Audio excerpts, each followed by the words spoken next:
संताच्या चरणात हरी संताच्या चरणात हरी संताच्या चरणात हरी संताच्या चरणात आवेची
हॅलो हॅलो हॅलो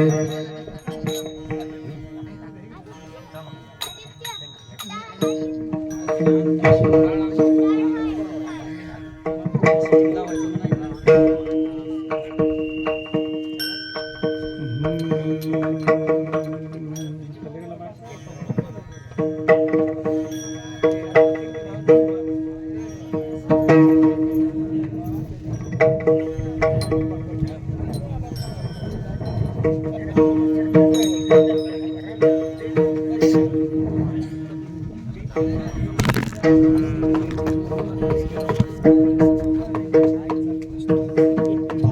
गावे गीत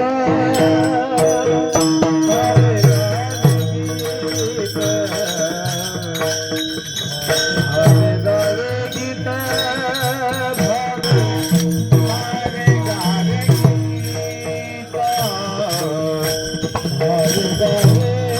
गीत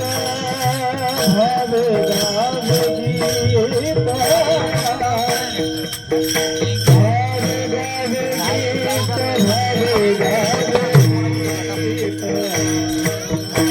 गावे गीत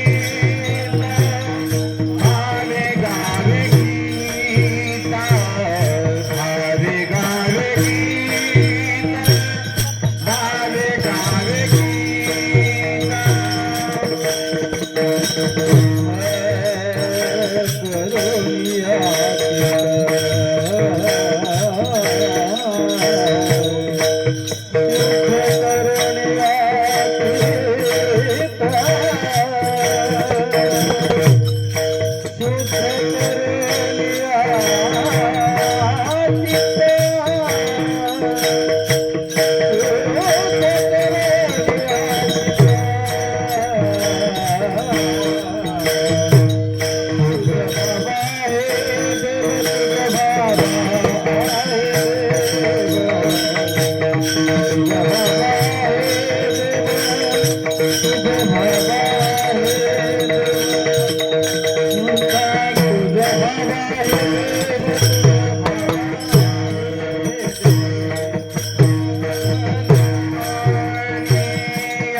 आत असलेल्या वाणीच्या द्वारे बाहेर पडलेला उत्सव म्हणतात.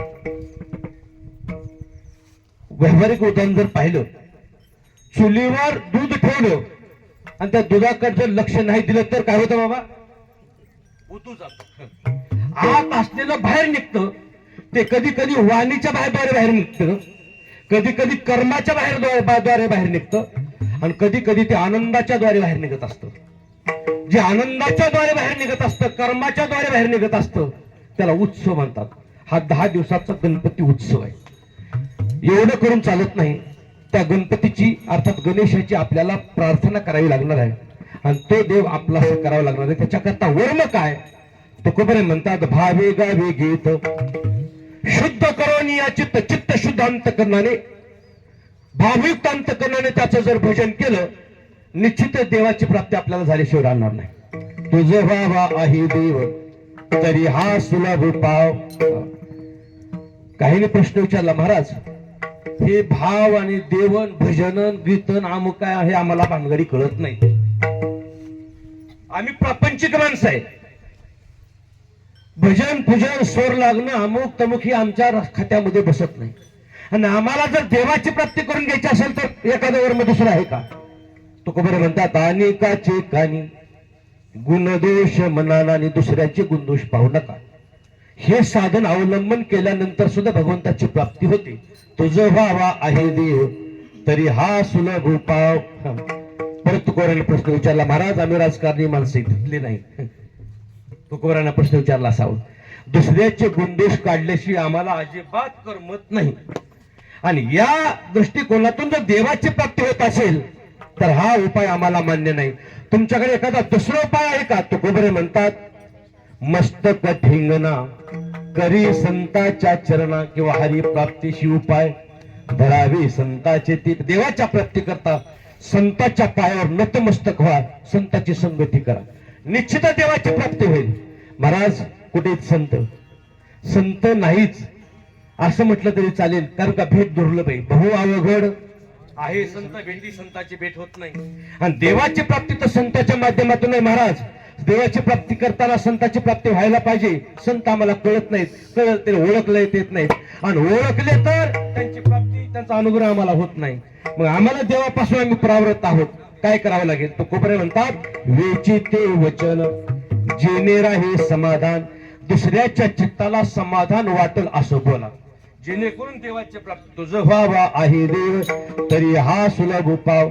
आतापर्यंत सांगितलेले सगळे वर्म जरी तुम्हाला नाही करता आले तरी कमीत कमी शेवटचं वर्म तरी करा. तुका म्हणे फार नाही जमला थोडा तरी परोपकार. जास्त तर उपकार कराच, पण जास्त जर नाही जमला तर थोडा तरी परोपकार. तुझ व्हावा आहे देव तरी हा सुलभ उपाय ढोबा रखुमाई.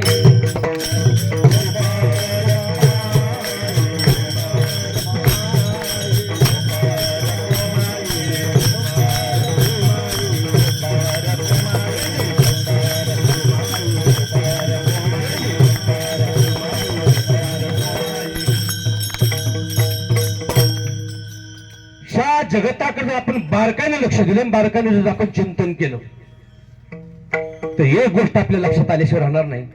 कारण का ह्या भारतासारखा पवित्र देश ह्या भूतलावर कुठेही नाही. सर्व देश एका बाजूला असल्याने देशाची संस्कृती एका बाजूला आहे आणि आपल्या भारताची पवित्र संस्कृती एका बाजूला आहे. अशा काही अलौकिक गोष्टी या भारतामध्ये आहेत, त्या गोष्टीचं कधीही अनुमापन करता येत नाही, मोजमाप करता येत नाही. काही गोष्टी सांगून जातो ऐका. ज्ञानोबायासारखं ज्ञान नाही, ज्ञानोबायासारखं ज्ञान नाही, तुकोबरायासारखं वैराग्य नाही, एकनाथ महाराजांसारखी शांतीचं तत्व नाही, नामदेवासारखं भक्ती नाही, आई वडिलासारखं प्रेम नाही. रखुमाई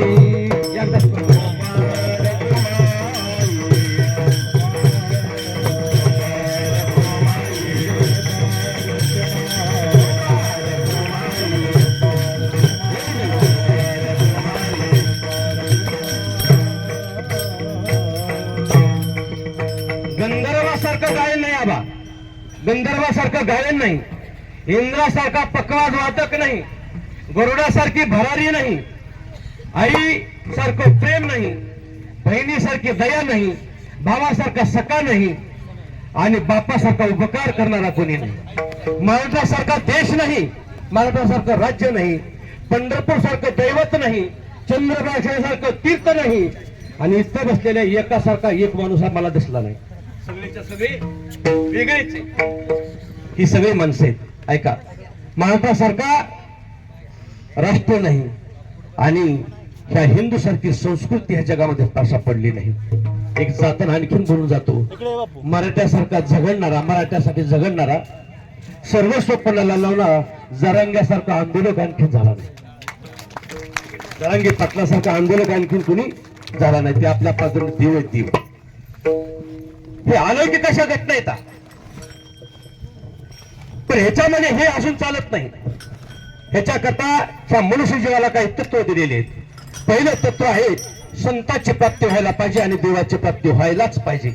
ह्या जगामध्ये काही गोष्टी असायलाच पाहिजे, काही गोष्टी नसायलाच पाहिजे. व्यसन बाबा असायला पाहिजे का नसायला पाहिजे?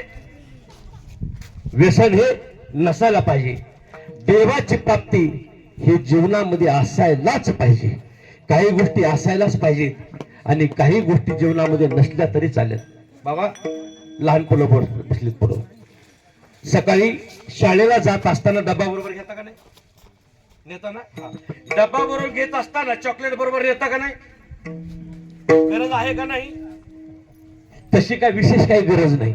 चॉकलेट घेतलं म्हणून काही मरत नाही आणि त्याच्याजवळ काही बंद होत नाही.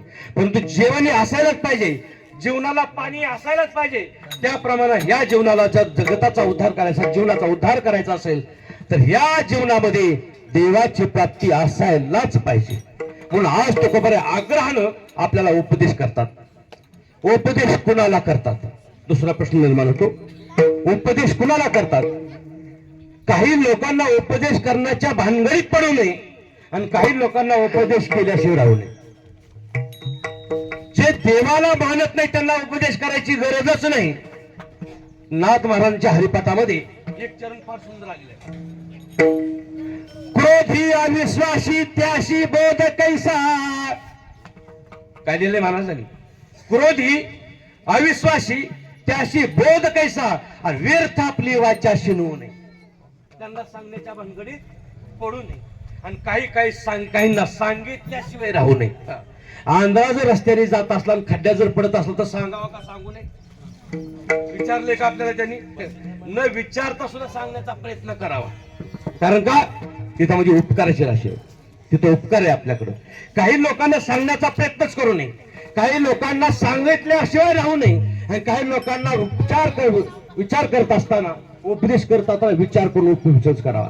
त्याच्यापैकी 4 माणसे, त्या 4 माणसांना विचार करून उपदेश करावा.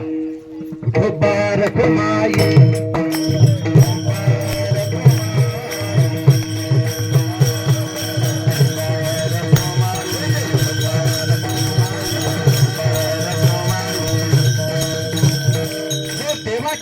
करता सतत जगतो बघा. देवाची प्राप्ती झाली तर जीवाचं जीव चांगलं आहे. देवाची प्राप्ती नाही झाली तर हे जीवन आहे ना, नाक नाही तेने वाया गेली. सुंदर आहे हो, सुंदर आहे. हे दृष्टांत सांगत असतो मी. एका मुलीचं लग्न जमत नव्हतं. आलेला पाहुणा परत जायचा, आलेला पाहुणा पेढ्याचा पुडा, जम्पर पीस, नारळाचा ढेगारा झाला. आलेला पाहुणा परत जायचा, बघायचा, परत जायचा, बघायचा, परत जायचा. आणि त्या मित्रानं दुसऱ्या मित्राची भेट घेतली. अरे आज जवळजवळ 4 वर्ष झाली पण मुलीचं लग्न जमत नाही. तर मला मुलगी काळी सावळी आहे का? नाही. मला गोरी पान आहे. उंचीला कमी आहे का? 5.5 उंचीपेक्षा, फुटापेक्षा जास्त उंची आहे. बोलायला तुत्री वगैरे आहे का? मला तसंही नाही. स्वयंपाक येतो का? 1 नंबरचा स्वयंपाक येतो. मग लग्न का जमत नाही? अरे सगळंच आहे ना म्हणले, फक्त नाक नाही. काय उपयोग? जीवनामध्ये जीवन जगत असताना मनुष्याच्या जीवनामध्ये देवाची प्राप्ती आवश्यकच आहे, असायलाच पाहिजे. पण अशक्य असली तर त्याला शक्य स्वरूपात आणायलाच पाहिजे. लक्षात घ्या, सगळ्याच्या सगळं चांगलं आहे पण देवाची प्राप्ती नाही किंवा हा भक्ती करत नाही. एक दोहा फार सुंदर आहे. देहा बुद्धि बड़ी चतुराई बड़ी, देह में ममता अतिशय लिपटी, ज्ञान बड़ा धन धाम बड़ा, जीवन में करतुत प्रगति है, गजबाजी द्वार मनुष्य हजार, इंद्र के समान पूर्ण घटी है, मानो एक हरि भक्ति के बिना सुंदर नारी की नाक कटी है. सगळंच आहे बाबा, सगळंच आहे. परंतु देवाची भक्ती करण्याची पात्रता त्याच्याकडे नाही आणि तो देवाकडे कधी जातच नाही. तर त्याला काय म्हणतात माहितीये का नाथ महाराज? नाक नाही तेने वाया गेली. म्हणून देवाची प्राप्ती असायलाच पाहिजे. सुंदर पक्षी आहे बर का, सुंदर पक्षी आहे पण त्याला पंख नाहीत. उपयोग आहे का? उपयोग नाही. हत्ती मोठा आहे पण त्या हत्तीला दात नाही. उपयोग नाही. मंदिर सुंदर बांधलेलं आहे पण त्या मंदिरामध्ये दीप दिवा लावलेला नाही. व्यर्थ आहे. एखादी स्त्री सुंदर आहे पण नाक नाही. उपयोग नाही. एक लक्षात घ्या, फूल सुंदर आहे पण त्याला सुगंध नाही. तेही सुंदर आहे पण उपयोग नाही. कारण काय, जीवन जरी सुंदर जरी असलं, दिसायला जरी चांगला असला तर भगवंताची प्राप्ती जोपर्यंत होत नाही त्या मनुष्य देहाला उपयोग नाही. काय करावे ते 32 लक्षणी असं जीवन आहे. म्हणून देवाची प्राप्ती करण्याकरता काय करावं लागेल? देव या शब्दाचा अर्थ आहे, देव या शब्दाचा दुसरा अर्थ आहे सुख. देवाला सुख नाव आहे का? सुख जर पाहिजे असेल तर कुठे जावं लागल? सुखा लागी जरी करीशी तळा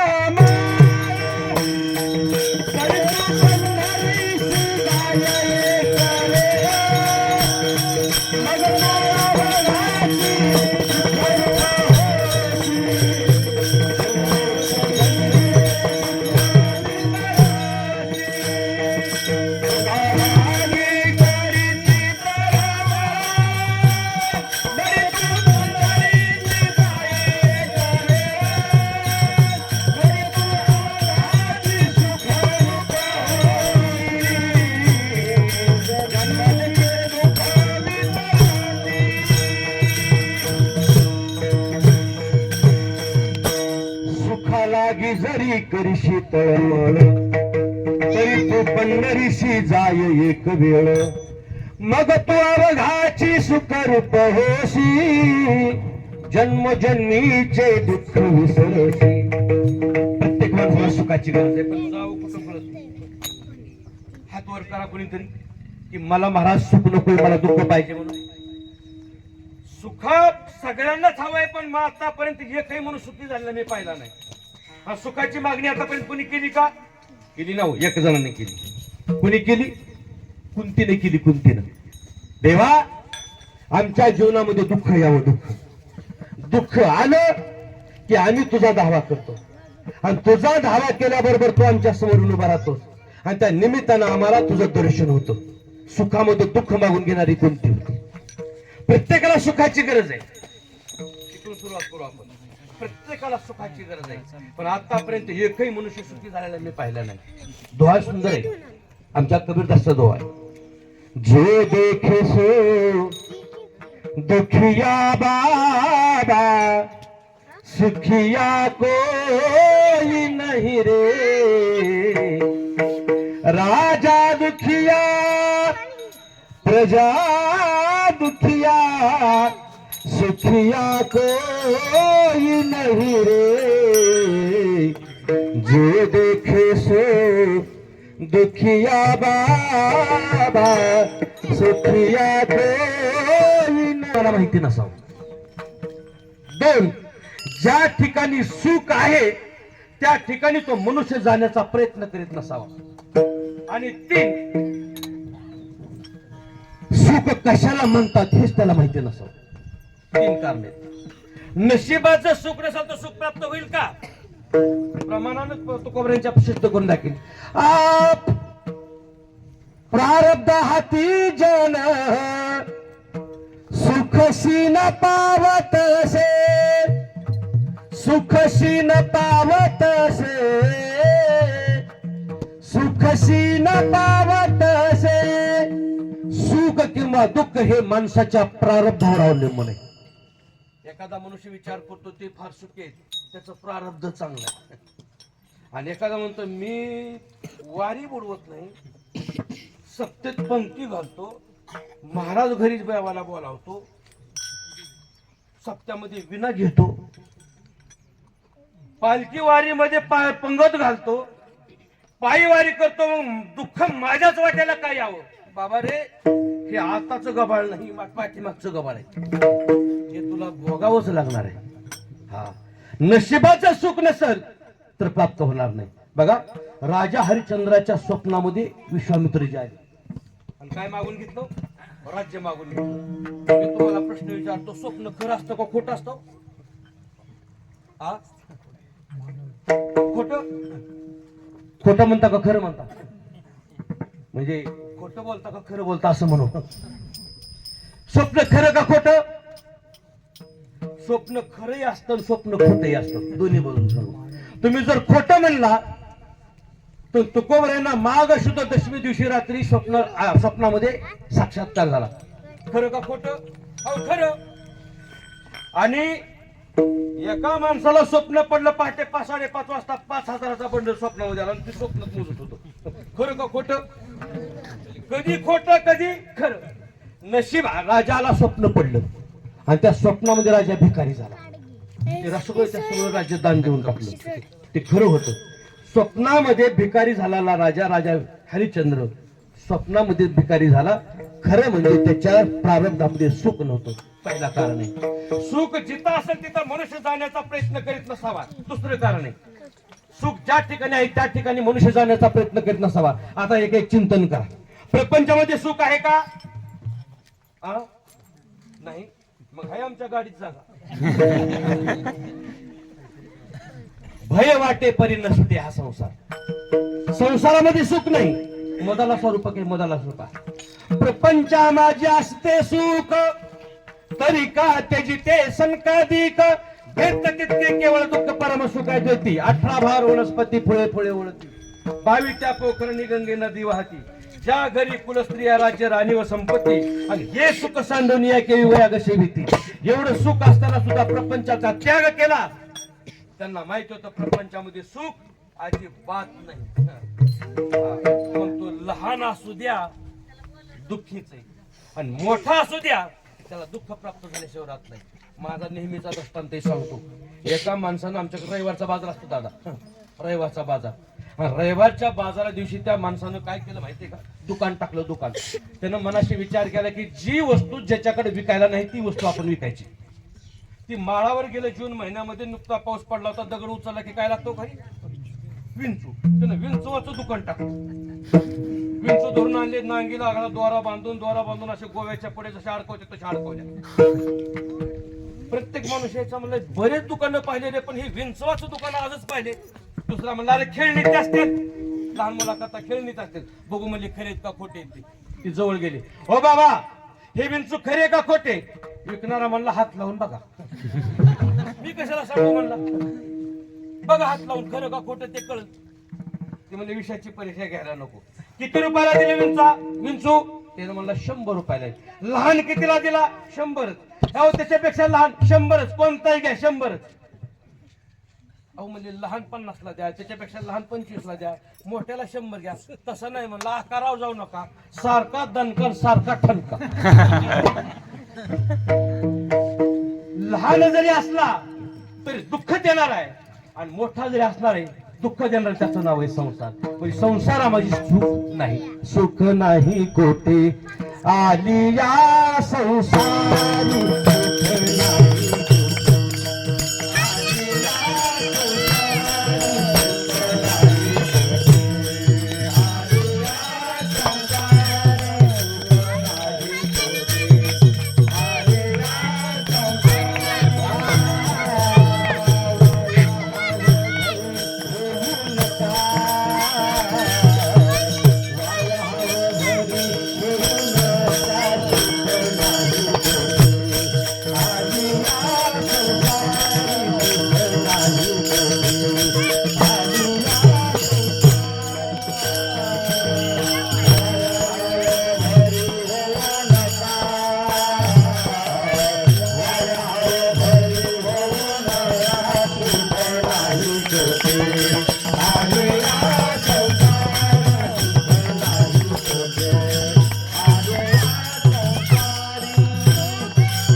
आलिया संसारा वाया हवभरी होऊ नका.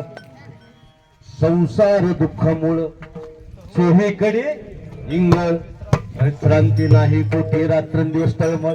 काम क्रोध लोभ शुरूच्या पाठी लागले ओढाळ. आणि कवनामी शरण जळू दृष्टी देईल निर्मळ. संसारामध्ये सुख नाही अजिबात नाही. संसार दुःखाला कारण आहे. मग सोडला किती जणांनी आतापर्यंत? नाही सुटत. सुख तर अजिबातच नाही.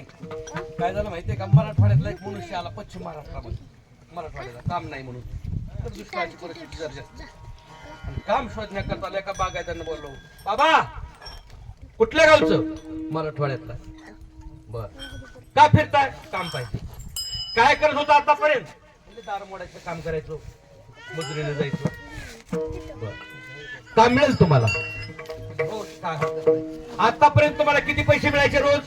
तर म्हणलं 250 रुपये 300 रुपये रोज मिळायचे. आजपासून तुम्हाला माझ्याकडे 3 टाइम जेवून 400 रुपये. व्यवस्था झाली पोटा पाण्याची, वरनं पैसे मिळाले, काम मिळालं. आजपासून तुम्हाला 400 रुपये 3 टाइम जेवण करून. बरं, काय हरकत नाही. म्हणजे काम सांगा. काम एकच आहे. म्हणले माझ्याकडे 100 बैल आहेत. 50 असे बांधलेले, 50 असे बांधलेले. 100 बैलाच्या पुढची वैरण संपली नाही पाहिजे. कडबा कुठे तयार झाली, वैरण उचलायची आणि बैलाच्या पुढे नेऊन टाकायची. एवढंच काम. पाणी पाजायला सुद्धा दुसरा मनुष्य. ती कडबा कुठे तयार झाली, वैरण त्यांनी पाठीमध्ये भरायची आणि त्याची नेऊन टाकायची. पण एक आठ आहे म्हणजे कामाला लागण्याच्या अगोदर सांगतो, काम ज्या दिवशी नको म्हणशील ना त्या दिवशी झालेल्या दिवसाचा पगार मागायचा नाही. काम करत राहायचं, झालेल्या दिवसाचा पगार मागायचा नाही. काय हरकत नाही म्हणलं. आणि त्याला पोटापाण्याची व्यवस्था होईल, कधीतरी पगार दिलच ना. म्हणून लागलं कामाला. कामाला लागल्यानंतर त्यांनी ती कडबा कुठे ती वैरण उचलायची, पाठीत बैलाच्या पुढे नेऊन टाकायची. 10 पर्यंत टाकलं की पहिला रिकामा व्हायचा बाबा. हा 100 एक 10 पर्यंत टाकत गेलं की पहिल्याच्या पुढे काही शिल्लक राहायचं नाही, रिकामं. मला कोणी अरे उरक ना, पहिल्या जवळच अजून काही नाही, 100 वर कधी टाकणार, उरक लवकर. 4-5 दिवस चांगलं काम केलं, कंबर पाठ मान पाठवून आलं. म्हणला मालक तुमचं काम तुम्हाला लखला, आपल्याला काम नको. म्हणजे काय झालं काय? मला अजिबात विश्रांती मिळत नाही. विश्रांती नाही कोठे, रात्रंदिवस तळमळ. दष्टाला सांगत असताना कुठेतरी प्रमाणाची जोड असेल. विश्रांती नाही, विश्रांतीच मिळत नाही अजिबात. मालकानं सांगितलं काळजी करू नको, सगळे बैल खाली बसले की तू झोपायचं. सगळे बैल खाली बसले की तू झोपायचं, तुला झोपायला परवानगी. ठीक आहे म्हटलं. आता वैरण टाकायची लाहीर लांबच. आता बसले किती उभे किती हिशोबत करत बसलो. कधी 45 बसलेले असे 55 उभा, कधी 65 बसलेले 35 उभा, कधी 85 बसलेले 15 उभा, कधी कधी 90 बसलेले 10 उभा, कधी कधी 20 बसलेले 80 उभा. विचार करायचा ही कधी बसले. एके दिवशी 2-4 दिवसानं त्याचा नक्की नंबर लागला.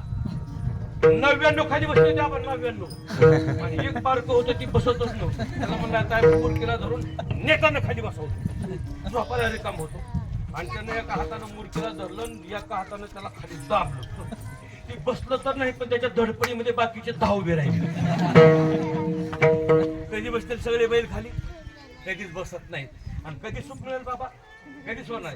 एक सारी तातो पुढे उभे, एक गवळण नाही गवळण. आज मी टाकून आले सकळी कहो. एक काम सारलं की दुसरं येतं, दुसरं सारलं की तिसरं येतं, तिसरं सारलं. बरोबर आहे का नाही? ही अनुभव माझा नाही, तुमचा पण आहे. की सगळ्यांचा हाच अनुभव आहे. हे झालं ना लगेच मंदिराकडे, हे पण जात नाही. कारण का सुख प्राप्त होत नाही. म्हणून मनुष्याला आतापर्यंत प्रपंचामध्ये सुख शोधण्याचा प्रयत्न केला तरी मनुष्य दुःखीच राहिला. पहिलं कारण आहे प्रारब्धामध्ये सुख नसावं झालं. जिथं सुख आहे तिथं जाण्याचा प्रयत्न करीत नसावा, दुसरं कारण. आणि तिसरं कारण आहे त्याच्या नशिबामध्ये सुख नसावं. राजा हरिश्चंद्राच्या नशिबामध्ये सुख नव्हतं. आणि जिथं जाईल ना तिथं, आता एक दृष्टांत सांगतो, महिला मंडळाची जरा जास्त उपस्थित दिसली म्हणून सांगतो, ऐका. नेमकं सुख कुठे हे आपल्याला कळालं अजिबात नाही. परमार्थामध्ये सुख आहे, पण माणसं परमार्थामध्ये सुख शोधत नाही. आणि संसारामध्ये सुख नाही, माणसं तिथं तर पडल्याशिवाय राहत नाही. रात्रंदिवस निज निकटे, मरणेशी घेता झटे, कवडीची प्राप्ती न भेटे, प्राणांच्या संकटे द्रव्य जोडी. भागवतातली ओवी 23 अध्याय 5 कदरू ब्राह्मणाख्यान आलेला 23 अध्याय. त्याच्यामध्ये सुखासाठी तो ब्राह्मण किती आपटला, किती त्यानं प्रयत्न केले, पण शेवटी मात्र त्याला सुख लागलं. त्याचं चिंतन नाथ महाराजांनी फार सुंदर केले. जिथं सुख आहे तिथं जाण्याचा मनुष्य प्रयत्न करत नसावा. महिला मंडळाकरता एक दृष्टांत सांगतो. माझं सोन्याचं दुकान आहे बरं का. आता तुम्ही त्याला मी येणार नाही सोनं घ्यायला, पण सांगून जातो. एक पण आमच्याकडे रविवारचा बाजार असतो. रविवारचा बाजार झाला आणि काही माणसाने अशा हातामध्ये पिशव्या घेतल्या आणि गावाकडे निघाली होती. हे गाव आणि दुसरीकडले एक दुसरं गाव, आणि त्या दोन्ही गावाच्या मध्ये एक नदी वाहत होती. नदी एक चित्र समोर उभा करा. त्याच गावातली एक महिला एका सोनाराच्या दुकानामध्ये गेली आणि 5 ग्रॅमची बोरमाळ खरेदी करून आणली 35,000 रुपये. बरं का, आता तो 35ला येतच नाही. तेवढी बोरमाळ खरेदी केली आणि कधी डब्यात ठेवायची, कुणा कधी मैत्रिणीला घालायला द्यायची, कधी गाडग्यात ठेवायची, कधी स्वतःजवळ असायचे. नव्याचे 9 दिवस संपले. त्या बोरमाळीवरलं प्रेम जरा कमी झालं. एके दिवशी ती महिला स्नान करण्याकरता म्हणून बाथरूम मध्ये गेली. गळ्यातली माळ बाहेर काढली, बाथरूमवर, खेड्यातलं बाथरूम आहे, वर ठेवली आणि साडी बदलण्याकरता आत गेल्यानंतर एक घार आली बाबा, घार. आणि तिनं काय केलं, ती काहीतरी खाण्याचा पदार्थ असेल म्हणून ती बोरमाळ अशी चोचीमध्ये उचलली आणि उडून गेली. कर्मधर्म संयोग असा आहे, लक्ष देऊन ऐका. कर्मधर्म संयोग असा आहे, नदीच्या काठी एक सुंदर झाड आहे. त्या झाडावर ती बोरमाळ घेऊन ती घार बसली. 4 पाटवाच्या मारल्या. तिखट नाही, खरट नाही, आंबट नाही, तुरट नाही, चव नसती सोन्याला. त्वचा मारल्या पण म्हणजे खाण्याचा वस्तू नाही. त्या घारीनं ती वस्तू तिथं सोडली आणि दुसरीकडे उडून गेली. कर्मधर्म संयोगाने ती बोरमाळ एका झाडाच्या फांदीला अडकली. जाणाऱ्या येणाऱ्या लोकांचा रस्ता त्या पाण्यातून पलीकडे होता. त्या बोरमाळीचं अडकलेलं स्वच्छ प्रतिबिंब त्या पाण्यामध्ये लोकांना दिसायचं. झाड कुठं होते, बोरमाळ कुठे, झाडावर. त्या झाडावरल्या बोरमाळीचं स्वच्छ प्रतिबिंब खाली पाण्यामध्ये दिसायचं. आणि पाण्यामध्ये दिसल्यानंतर जाणाऱ्या लोकांना म्हटलं का पडली वाटतं कोणाची, कार कापडून मारू उड्या. लोकांना वाळवंटावर ते ही ठेवायची, पिशवी ठेवायची, कापड काढायची, उड्या मारायच्या, नाका तोंडात पाणी जाईपर्यंत उड्या मारायच्या आणि पुन्हा नाराज व्हायची. खोले वाटतं लईच नाही मिळायचे आपल्याला. आणि ती बाहेर परत आम्ही पिशवी घ्यायचं. 1 नाही 2 नाही, एका तासामध्ये कमीत कमी 60-70 लोकांची यादी बुड्या मारलेली.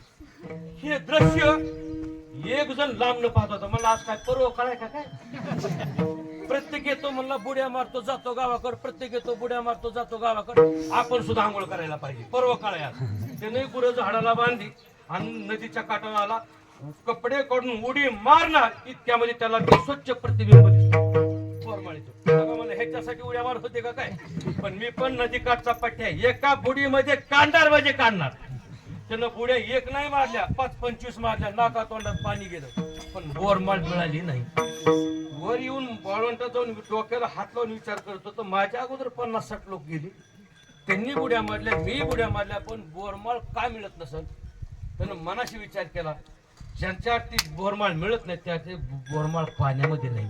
वर पाहिलं तर बोरमाळ ओळ होती, पाण्यामध्ये बोरमाळ दिसायला होती का असायला होती, पाण्यामध्ये दिसायला होती. असताना कुठं होती, झाडावर होती. तिथं चुकले आपलं. खरं असताना सुख आहे, परमार्थात आहे, आणि आपण मात्र प्रपंचामध्ये सुख शोध लागलो. आपण कसं सुखी होणार. वर्म चुकलो, तू का म्हणे चुकले वर्म आणि अवघाच्या अधर्म, आपल्या हातून अधर्म काढायला लागला. म्हणून आपण प्रपंचामध्ये सुख शोधायला लागलो. विषय सोडून द्या, प्रपंचामध्ये सुख नाही. दुसरा मुद्दा तुमच्या समोर मांडतो. विषयामध्ये सुख आहे का, विषय सेविता कोण तृप्त झाला आणि इंधनाची मला अग्नी केली. विषयामध्ये सुख नाही. विषयामधले सुख असं आहे, भोगताना मात्र मजा वाटते, पण भोगल्यानंतर मात्र दुःखामध्ये परेशान होतो. खरू झालेल्या माणसाला खाजवताना बरं वाटतं, पण आग झाल्यावर दुःख होतं, बरोबर आहे, वेदना होतात. तसं त्याप्रमाणे विषयाचं समसुख, बेगडाची बाहुली, आभराची सावली जाईल रया. महाराज, सुख प्रपंचामध्ये नाही, सुख विषयामध्ये नाही, सुख शेतीमध्ये नाही, डाळिंबाचं अजिबातच नाही. मग नेमकं सुख आहे कुठं.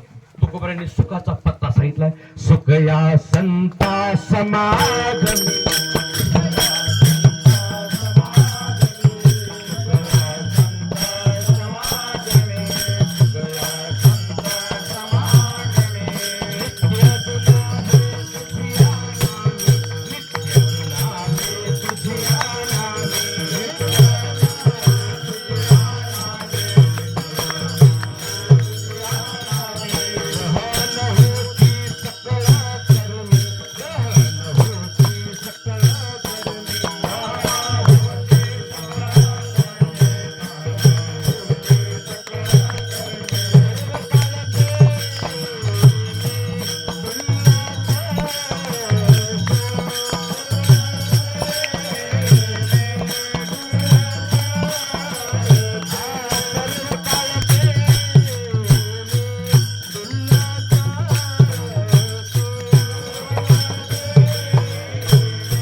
सांगितलं पाहिजे ना तुम्हाला सुख, मी सांगतो त्या मार्गाने चाला. सुख या संता समागमी, संताच्या संगतीमध्ये सुख आहे. नित्य दुनावे तुझी नामी, दहन होती सकळ कर्मी, सर्व काळ प्रेमी डुलत असो मनोनी नाही काय चिंता, तुझ्या मुचा मनाटाचा अभंग. सुखाचा पत्ता आपल्याला कळाला, पण महत्वाचा विषय आहे, बहु अवघड आहे संत भेट. संतांच्या सानिध्यामध्ये सुखाची प्राप्ती आहे, निर्विवाद सत्य आहे, मिळणारच. पण संतांची भेट होऊच नाही, काय करावं लागेल. आता तर कसं झाले माहितीये का, संतच कुणाला मला हा प्रश्न पडला. पोटासाठी संत झाले गलित बहुत, खरे माग पडले खोटे पुढे आले. हा, खरे माग पडले आणि खोटे पुढे आले. हा, आणि खऱ्याला एसटी सुद्धा जागा मिळेल. महाराज पुढं पुढं काय, आता काय ड्रायव्हरच्या मांडीवर जाऊन बसतो का काय, पुढं चला पुढं चला. पण एक लक्षात घ्या, धोतरवाला असल्यावर एसटी सुद्धा जागा मिळत नाही बाबा. पण संतांना आणि कीर्तनकाराला कमी लिखू नका वैष्णवांना. मी म्हणत नाही वैष्णवाला कधीही कमी लेखण्याचा. धोतर नेसलं मग काय झालं, वेडे काय ती. हा, दाखवण्याकरता वेडे संत, हे दाखवण्याकरता वेडे. पण अस्तित्व मात्र ते सत्याच आहे, खुशालीच आहे. हा, मिळत नाही बाबा. काय सांगत होतो ऐका, संतांना कधीही कमी लेखण्याचा प्रयत्न करू नका. एका गावातला एक प्रसंग सांगतो. विशेष करून महिला मग अशी झाली दस्तान. आता तरुण मुलाखत एक दस्तान सांगतो ऐका. तरुण मुलाखत फार सुंदर आहे, ऐकून घ्या.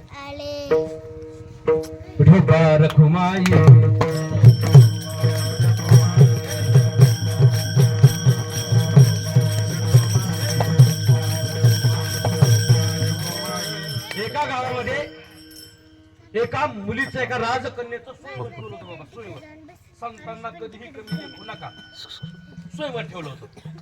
आणि ती हातामध्ये वरमाला घेऊन ती मुलगी उभी होती राजकन्या.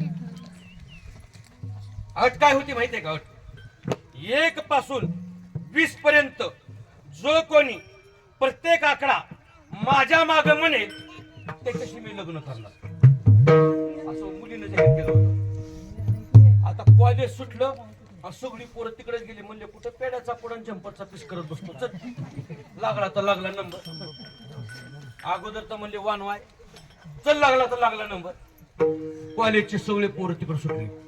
अहो, दर्शनाला देवाच्या जशी रांग व्यवस्थित चालय म्हणून लाकड बांधावं लागतात ना, तशी लाकड बांधावी लागली. पुढे यायचं आणि ती मुलगी त्या सर्वांना प्रश्न विचारायची आलेल्या माणसाला. आणि ती सगळीच्या सगळी गर्दी पाहिल्यावर एक जण पंढरपूरला निघाला होतो, वैष्णव वारकरी. आपलं धोतर नेसून, डोक्यावर फाटलेला पटका, घामाच्या धारा, सुंदर लावलेला गंध, तुळशीच्या माळा, काहीतरी जेवायला मिळत, काहीतरी गर्दी दिसते म्हणून तिथे इथं आलं. त्या पोराने विचारलं, बाबा तुम्ही पण नेमकं इथं आहे काय, तिकडे नेमकं आहे काय. ती म्हणले इथं स्वयंवर आहे, स्वयंवर. म्हणजे किती पैसे भरावे लागतात, म्हणजे पैशाची आठ नाही. इथं कुणाचाही नंबर लागला ना, म्हाताराचा नंबर. म्हणजे बाबा तुम्ही पण, म्हणजे लागला तर लागला नंबर, काय फरक पडते. आणि ती लाईनला लागलं. आणि ती मुलगी, आता लक्ष दे नाही का, ती मुलगी प्रत्येकाला प्रश्न विचारायची बाबा. ही तर चातुर्याची परीक्षा आहे, वयाची परीक्षा नाही, चातुर्याची परीक्षा. आणि त्या मुलीनं प्रश्न विचारला पोरांना. एक ते म्हणलं एक, दोन दोन. एक जर म्हणला अरे दोन नाही, तसं त्या दोनचा अर्थ सांगावा लागतोय, नुसतं म्हणून चालत नाही. एक म्हणजे काय, दोन म्हणजे काय, तीन म्हणजे काय, चार म्हणजे काय, ते म्हणलं आपल्याला जमायचं नाही. दुसरं आलं, त्याला वाटलं आपण इंग्लिश मध्ये म्हणावं, पसंत करत लवकर.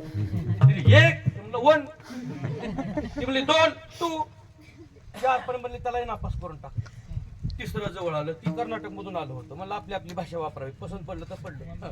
एकटो रंडू मोरून आलो म्हणायला सुरुवात केली, त्याला नापास केलं. 4 वाजले बाबा, 4 वाजले, पण एकाही मुलाचा नंबर लागला नाही. 4 पर्यंत सगळे नापास व्हायचे. आणि असं करत करत करत म्हाताऱ्याचा नंबर लागला. म्हातारा हुशार होतो.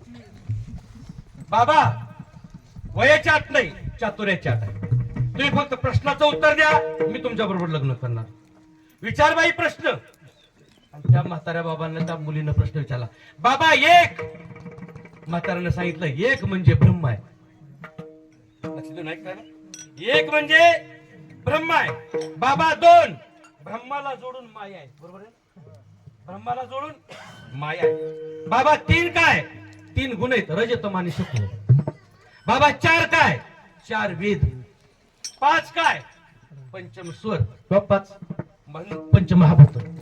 6 काय, 6 शास्त्र आहेत. 7 काय, 7 सागर आहेत, 7 स्वर आहेत. 8 काय बाबा, 8 दिशा आहेत. 9 काय, 9 विधा भक्ती आहे. 10 काय, माझ्या भगवंताचे 10 अवतार आहेत. 11 काय, 11ची एकादशी, आमचा पवित्र सण आहे. पवित्र सण आहे एकादशी, म्हणजे पवित्र आहे. 11ची एकादशी. 12 काय बाबा, ह्या सूर्यमालेमध्ये 12 सूर्य आहेत, 12 आदित्य आहेत. 12. 13 काय, आमच्या हिंदूचा पवित्र सण आहे 13. त्याला धनत्रयोदशी म्हणतो आपण. 13. 14 काय बाबा, 14 विद्या आहेत. 15 काय, 15ची पौर्णिमा आहे. 16 काय, 16 शृंगार आहेत. 17 विद्या. 18 काय बाबा, 18 पुराण. 19 काय, आठवणच म्हाताऱ्या जातो काय म्हणलं थोडक्यात सांगायचं. पण म्हाताऱ्यानं तसं काही दाखवलंच नाही. म्हातारा निबार होतं. अगं 19वी तू आणि 20वा मी घेऊन गेलो. कॉलेजचे पोरं निस्ते खिशात हात घालून बघत बसलेला का, म्हणजे काय उपयोग आहे आपला. वारकऱ्यांना कधीही कमी लेखण्याचा प्रयत्न करू नका. एक लक्षात घ्या, ते देवत्व पदाला प्राप्त झाले असतात, त्यांनी सर्वस्व देवाला अर्पण केलं असतं. आणि आशाच्या संगतीमध्ये खऱ्या सुखाची प्राप्ती. सुख या संता समागमी. हा महाराज बरोबर आहे, सुखाचा पत्ता तुम्ही सांगितला, पण सुखाची अभिलाषा आमच्याकडून त्यांच्याकडून पूर्ण होईल आम्हाला सांगतात. कारण का भेटच होत नाही. बहुवा वगैरे आहे, संत भेट होऊ शकत नाही. मग काय करावं लागेल महाराज? तुकोबरायांनी सांगितलं, संताची भेट फार अवघड आहे, पण त्याच्याही पेक्षा सोपी भेट आहे ती देवाची आहे. देवाची. मग ते पत्ता कुठं आहे?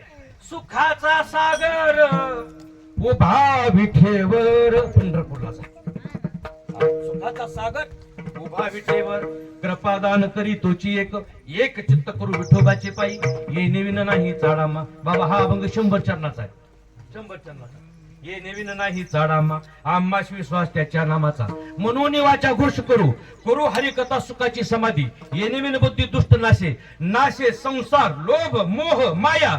शरणया जाता विठोबाशी. त्याला जर अनन्य भावानं तुम्ही शरण केला तर त्याची प्राप्ती निश्चितच होईल. बाबा आम्ही त्याला अनन्य भावानं शरण जाणार, पण नेमकं त्याची प्राप्ती आम्हाला व्हावी एवढ्या करता आम्हाला काय करावं लागेल? तुकोबराय म्हणतात, चित्त शुद्धांत करणानं, भावयुक्त अंतकरणानं त्याचं भजन करा. अभंगाचं पहिलं चरण. भावे गावे गीता, भावे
जर आपला असं करायचं असेल, वर्म सांगितलं तुकोबराने, भावे गावे गीत शुद्ध करून चित्त, चित्त शुद्ध अंतकरणामध्ये त्याचं भजन केलं की त्या देवाची प्राप्ती आपल्याला झाल्याशिवाय राहणार नाही.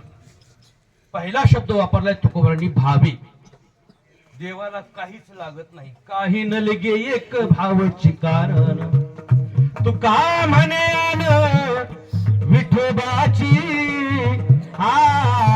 करिता बरोबरी दुरावसी दोरी भवाची ये पुरी वाहवसी.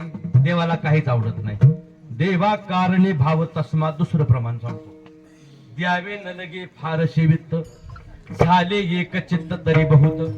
एवढ्यासाठी नका करू आता हात गा, भाव बळे आकळे येरवी नाकळे करतळी आवळे तैसारी. भाव ज्याचे गाठी त्याशी लाभ उठावटी. हा भावे बिन देव नकळे निसंदेह गुरुबिन अनुभव तैसाकळे. न काष्टे विद्ये ते देव न काष्टे विद्ये ते देव न पाषाण मनमये. भावे ही विद्ये ते देव तस्मात भाव ही कारण. देव मंदिरामध्ये नाही. बसलेली माणसं म्हणतील आतापर्यंत बरं चाललं होतं पण आता वेगळं बोलतो. देव मंदिरामध्ये नाही, देव पाषाणामध्ये नाही, देव लाकडामध्ये नाही. न काष्टे, काष्टे म्हणजे लाकूड. न काष्टे विद्ये ते देव न पाषाण मनमय. पाषाण म्हणजे दगड, दगडामध्ये देव नाही. भावे ही विद्ये ते देव तस्मात भावे. देव हा शुद्ध भावामध्ये अर्थ. म्हणून शुद्ध भाव ज्याचा झाला दुरी नाही देव त्याला. म्हणून तुकोबरा म्हणतात त्याचं भजन करत असताना भावयुक्त अंतकरणाने करा. भावे सगळंच आहे पण भाव नाही, उपयोग नाही. भाव असायला पाहिजे. म्हणून पहिला शब्द वापरला भाव, भावे. दुसरा शब्द वापरला गावे. गावे म्हणजे स्वरातच गावा लागल. नये जरी तुझं असं चालेल का? सुरात गावं लागल का बेसूर गावं लागल? बाबा देवाला सूर आवडतो का बेसूर आवडतं? हा बेसूर सुद्धा आवडतो. बेसूर सुद्धा देवाला आवडतं पण तिथं भाव पाहिजे. नये जरी तुझं मधुर उत्तर, तुकोबऱ्यांचं प्रमाण घ्या. नये जरी तूच मधुर उत्तर दिदला सुस्वर नाही देवे नाही तया विन भुकेला विठ्ठल. येईल तैसा बोल रामकृष्ण. अरे तुला जसं येईल तसं पण त्याच्याकरता भावाची फोडणी दे, चांगलंच गोडच होईल. म्हणून दुसरा शब्द वापरला गावे. भावे गावे गीत. गीत म्हणजे कोणतं? सायराट मधलं नाही. सायराट मधलं गीत म्हणून देव पावणार नाही, देव आपल्या जवळ येणार नाही. गीत हे शब्दाचा अर्थ आहे अभंग. अभंग या शब्दाचा अर्थ आहे ज्याचा भंग चंद्र आणि सूर्य होऊ शकत नाही. संताचं वचन आपण मानण्याचा प्रयत्न करावा. पिक्चर मधली गाणी आणि रचित केलेली गाणी कधीही मान्य देवाला अजिबात नाही आणि संप्रदायाला तर अजिबात माहितच नाही, मान्यच नाही. आणि त्यात या गावाला तर अजिबातच माहित नाही. खडाचं आणि परंपरेनं जोपासलेलं गाव. इथं सांगताना सुद्धा मला विचार करून ठेवावा लागतो, काय सांगावं लागेल काय सांगावं लागेल. म्हणून पहिला शब्द वापरला भावे, दुसरा शब्द वापरला गावे आणि तिसरा शब्द वापरला गीत. त्याचं नाव आहे अभंग. भावे गावे गीत. पण गात असताना एक आट आहे, शुद्ध करून या चित्त. किती चित्त शुद्ध करावं? सर्वांग निर्मळ आणि चित्त जैसे गंगेच्या पाण्यासारखं चित्त शुद्ध करा. डोळ्यात पडलेला कचरा, डोळ्यात गेलेला कचरा जो आपल्या डोळ्याला दिसत नाही पण डोळ्याला मात्र खुपतो. मग आपण दुसऱ्याला दाखवतो, बघ रे माझ्या डोळ्यात काय झाले का. मग त्याला पाहावं लागतं चष्मा लावून. तेवढा सुद्धा कचरा डोळ्याला सहन होत नाही. तेवढा सुद्धा कचरा अंतःकरणामध्ये नसावा. त्याला चित्त शुद्ध अंतःकरण म्हणतात. तेवढा सुद्धा अंतःकरणामध्ये काय काय माणसं आतल्या गाठीची असतात, आतल्या गाठीची त्याच्यावर काय परिणाम होत नाही. एक सांगत असतो नाही का, चंदनाचा परिणाम सगळ्या वृक्षावर झाला, फक्त एका वृक्षावर झाला नाही. कोणावर झाला नाही? बांबूवर झाला नाही. बरोबर आहे. माझ्या बरोबर आले नातोय आमचा. हा ते पण कीर्तनकार आहे बरं का. हा ते पण कीर्तनकार. तुम्ही युट्यूबला श्रवण दीक्षित सांगा, कीर्तन येईल ते सुद्धा कीर्तनकार. त्यानं सांगितलं बांबूवर परिणाम झाला नाही, बाबळीवर परिणाम झाला चंदनाचा, गोरीवर चंदनाचा परिणाम झाला, चिंचेवर झाला, सगळ्यावर परिणाम झाला. पकवायचे मालक फक्त एकावर झाला नाही. कुणावर? बांबूवर झाला नाही. का झाला नाही बांबूवर? बांबूला गाठी येतं आतल्या गाठीच्या माणसावर परिणाम होतो. त्याला चित्त शुद्ध अंतःकरण लागतं, तेव्हा देवावर परिणाम होतो किंवा देवाचा आपल्यावर परिणाम होतो. पण चित्त शुद्ध अंतःकरण पाहिजे. पाहावे गावे गीत शुद्ध करून या चित्त तुझं व्हावा आहे देव तरी हा सुलभ उपाय.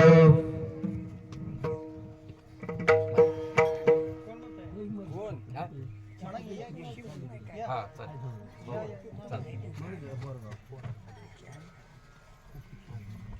लक्ष्मण गमी नंदकुमार चव्हाण.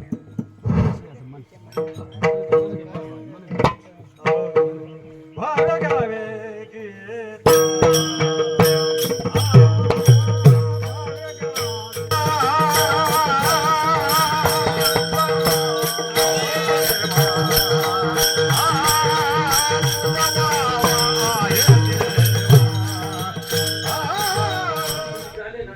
निवळ पहिले त्याला काही कळत नाही. निवळ पहिले राजा मला राजा पलीकडच्या त्याला विचारलं तुम्हा दोघांपैकी हुशार कोण?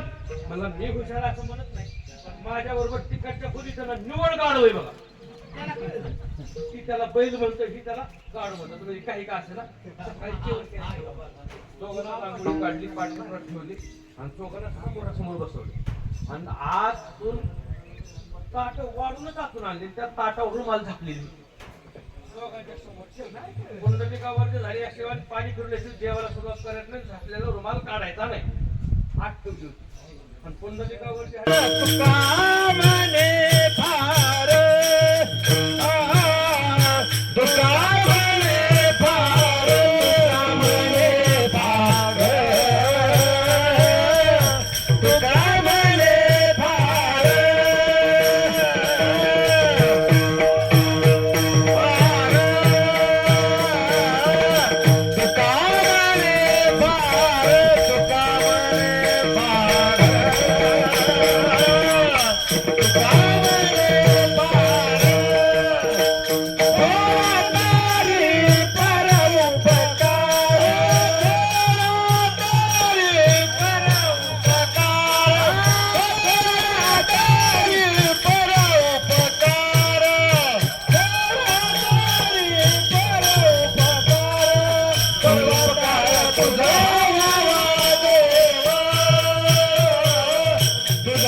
सरासरी घेतो. वेचित ते वचन जेनेरा हे समाधान दुसऱ्याच्या चित्ताला समाधान वाटेल असं बोलावं. बोलण्यामुळे महाभारत घडलं, बोलण्यामुळे रामायण घडलं. म्हणून बोलताना सुद्धा नीट बोलावं. एक वाक्य टाकतो, बऱ्याच वेळा कीर्तनात टाकत असतो बरं का. एक वाक्य टाकतो, बऱ्याच वेळा कीर्तनात सांगत असतो. ऐका, पटलं तर होय म्हणा, दाद द्या. नाही पटलं तर माझी शब्द मी परत घेतो. एखादी स्त्री सुंदर असेल तर पुरुष तिच्या प्रेमामध्ये पडेल. एखादी स्त्री सुंदर असेल तर पुरुष तिच्या प्रेमामध्ये पडेल. एखादा पुरुष सुंदर असेल तर स्त्री त्याच्या प्रेमामध्ये पडेल. पण एखाद्याचं जर बोलणं जर सुंदर असेल जग त्याच्या प्रेमामध्ये पडेल. बोलणं कसं असं वेचिते वचन जेनेरा हे समाधान. मी जर तुम्हाला आर्य म्हटलं तर तुम्ही मला कार्य म्हटलं. मी म्हणणार मी महाराज आहे. महाराज असू दे तर पोतराज असू दे. पेरल्यासारखं उत्तर येतो. बोलले तसे उगवते, हा पेरिले तसे उगवते आणि बोलण्यासारखे उत्तर येत असतं. म्हणून बोलताना नीट बोलावं. वेची ते वचन जेनेरा हे समाधान तुझं व्हावा आहे देव तरी हा स्वरूप तो का म्हणे फार नाही जमला थोडा तरी परोपकार. थोडा तर परोपकार करा. पण एक लक्षात द्या, फक्त 5 मिनिटं. परोपकार करण्याकरता अंतःकरणामध्ये दातृत्व शक्ती पाहिजे. कोणी उठावून परोपकार करा होऊ शकत नाही. दान करण्याकरता दातृ. काय काय माणसं एवढे चिकट बाबा, एवढे चिकट आहेत ना. जेवायला जर बसली, जर माशी जर खिरीमध्ये पडली, खिरी माशी जर पडली अगोदर चोखते तर नंतर फेकते इतके चिकट. त्याला मक्की चूस म्हणतात, मक्की चूस. अगोदर माशीच्या पंखाला लागलेली चिकटलेली खीर सुद्धा वया जाऊ देणे, चोकायचे मग टाकायचे, इतके चिकट माणस. बरोबर आहे का नाही? काही काही माणसं एखाद्यानं जर 11,000 रुपये वर्गणी जर पुकारली ती रात्रभर झोपतच नाही. कशी दिली असं म्हणतोय, कशी दिली असं, इतके चिकट माणसं. बाबा पूर्वीचा दृष्टांत आहे आणि हा दृष्टांत त्याला प्रमाण पण आहे. तुकोबार आहे, मी पदार्थ सांगत नाही. एक दृष्टांत सांगतो परोपकाराचा आणि सेवा समाप्त करतो. ऐका. पूर्वीच्या काळामध्ये दाढी करण्याकरता आता जरा महागायला दिवस आहे. आता किती दाढी आहे? 30 रुपये, 40 रुपये, 50 रुपयापर्यंत आहे. लहानपणी किती रुपयाला दाढी होती बाबा तुमच्या लहानपणी? लहानपणी कशी असते? लहानपणी दाढी होती ही बरोबर आहे हो. लहानपणी त्यांच्या लहानपणीचा काळ 2 रुपयाला दाढी होती, 2 रुपयाला पूर्वीच्या काळामध्ये. किंवा 1 रुपयाला दाढी होती. त्याच्या पुरुषाचा काळ घेतला 1 रुपयाला. एक मनुष्य दाढी करण्याकरता म्हणून दुकानात गेला दाढी करण्याकरता, तर त्याच्याकडे 2 रुपयाचा ठोकळा होता. न्हाव्यानं दाढी केली. दाढी केल्यानंतर त्या मालकाने 2 रुपयाचा ठोकळा काढला, त्या न्हाव्याला दिला. ठीक आहे बाबा, रुपया घे आणि रुपया परत दे. मालक बाबा नाही, सकाळपासून तुम्ही पहिलं गेलाय काय? असं कट न्हाव्यानं सांगितलं. एकतर रुपया नंतर देतो, नाहीतर पुढच्या वेळेस आल्यानंतर दाढी फुकट करून देतो. काय बिघडलं का? ती घरी आलं पण न्हाव्याकडे रुपया राहिला म्हणून त्याला रात्रभर झोपच आली नाही. रुपया न्हाव्याकडे राहिला. त्यानं पहाटे बायकोला उठवलं, चल मला माझ्या बरोबर न्हाव्याच्या दुकानात. माझं काय कारण आहे न्हाव्याच्या दुकानात? तुला काय करायचं मला, चल माझ्या बरोबर. त्यानं बायकोला न्हाव्याच्या दुकानात आणलं, खुर्चीवर बसवलं. आता पुढं काय झालं असं? अहो केली ना चटणी त्याची, टक्कल करून टाकलं. पदरचं सांगत नाही, दाढीसाठी अडका गेला. प्रमाण काढून पाहत आता पदरचं सांगणार नाही, मला टच करा कधी ते कुठे महाराज. दाढीसाठी अडका गेला, घरी आला पाहिजे पे मना ते बोई डोई. 1 रुपया न्हाव्याला सुद्धा सोडणार इतका चिकट माणूस असल्यानंतर परोपकार होईलच कसा? होऊ शकत नाही परोपकार. म्हणतात जरा अंतकरणामध्ये दातृत्व शक्ती निर्माण करा आणि ह्या हातानं जितकं देईल ना तेवढंच आपल्या बरोबर येणार आहे, अशी भावना निर्माण करा आणि परोपकार करण्याचा प्रयत्न करा. निश्चितच तुम्हाला देवाची प्राप्ती झाल्याशिवाय राहणार नाही. तुका म्हणे फार थोडा तरी परोपकार, तुझं व्हावा आहे देव तरी हा सुलभ उपाय. हो नंदुमावली बोला.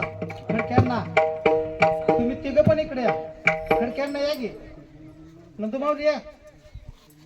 तुम्ही पहिलं प्रमाण म्हणा, गुळमकर गुळजी कोणा म्हणतात. या खडक्यांना या गे.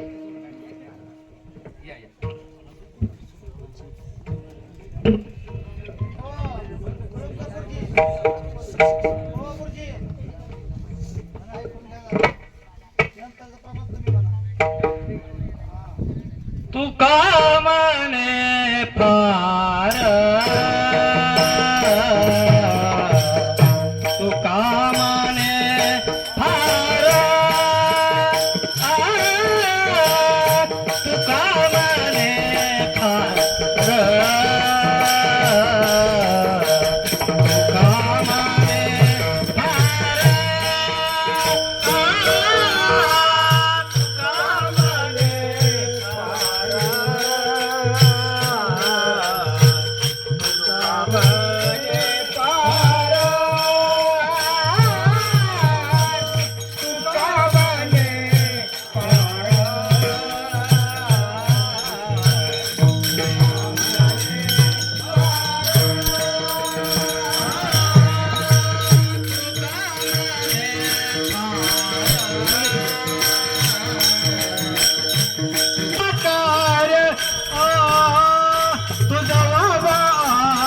देवा तुझा वावा आहे देवा, तुझा वावा आहे देवा, तुझा वावा आहे देवा.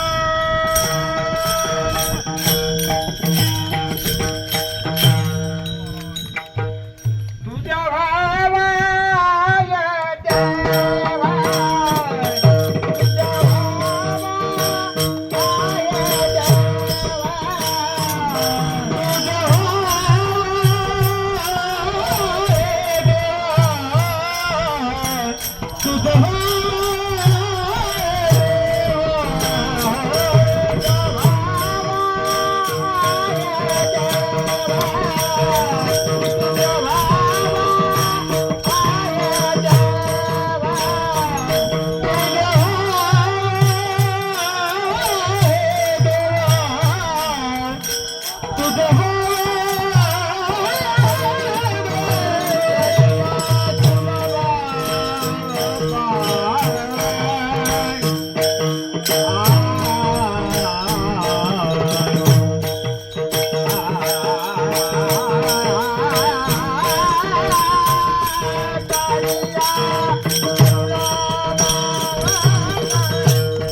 अलीकडला माझा खास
हे मंगलमूर्ती दर्शन मात्रे मन कामना पूर्ती आरती ज्ञानराजा कैवल्य जागी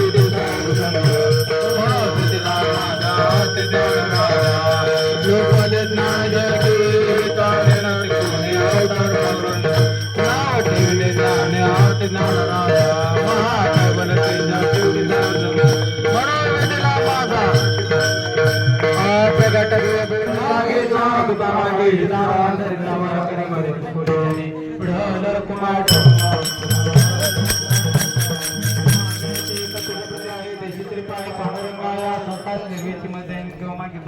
तुका